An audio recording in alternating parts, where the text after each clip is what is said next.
Chassidic thought of the day. In the parsha, we learn about making the garments for the Kohen and for the Kohen Gadol, for the high priest. And one of the garments is the ephod. It's a type of apron.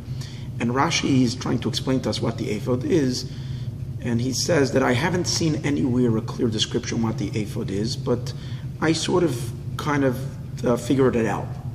And he uses an interesting lashon. He says, V'libi omer li, my heart tells me that it is similar to an apron that noble women wear when they're riding on horses.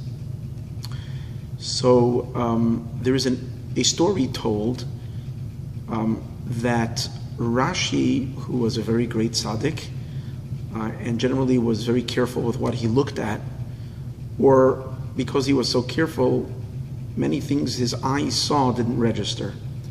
One time when he went on the street, he saw a woman riding on a horse, a noble woman, and it kind of registered in his mind.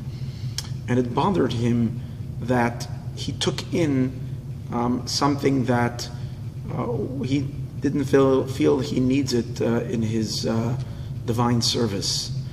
But then, when he was studying the ephod, a day or two later, and he was trying to figure out what the ephod is, and then he remembered what the woman who was wearing the garment, riding the horse, what she was wearing, he realized that that's the reason why, b'hashgacha pratis, by divine providence, he saw that what he saw was that he should be able to understand what the ephod looked like, and then put that in his commentary.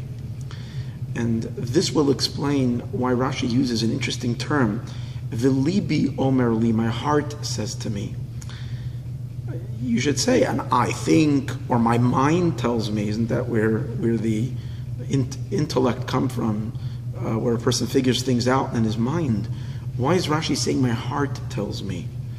And the answer to that is that this idea that a person is able to take even negative experiences in their life, obviously to the level of Rashi, this was considered a negative experience in his life, and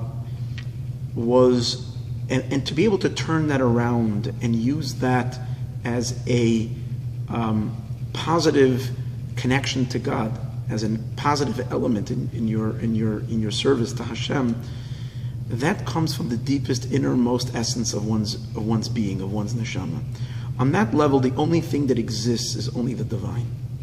So even if there's a momentarily or an experience which we otherwise would think is negative and a disconnect, from the deepest point of a person's neshama, they realize that there's no such a thing as disconnect, and even if what might look like a disconnect, its entire purpose is for a deeper connection. And that's called the Yechida Shebenefesh, the innermost of the soul. The innermost of the soul resides in the heart. Meaning it finds expression in the heart. The revealed soul, the outer consciousness, the revealed soul, is primarily, its headquarters is the brain. But the heart of the Jew, that's where your essence, the essence of soul.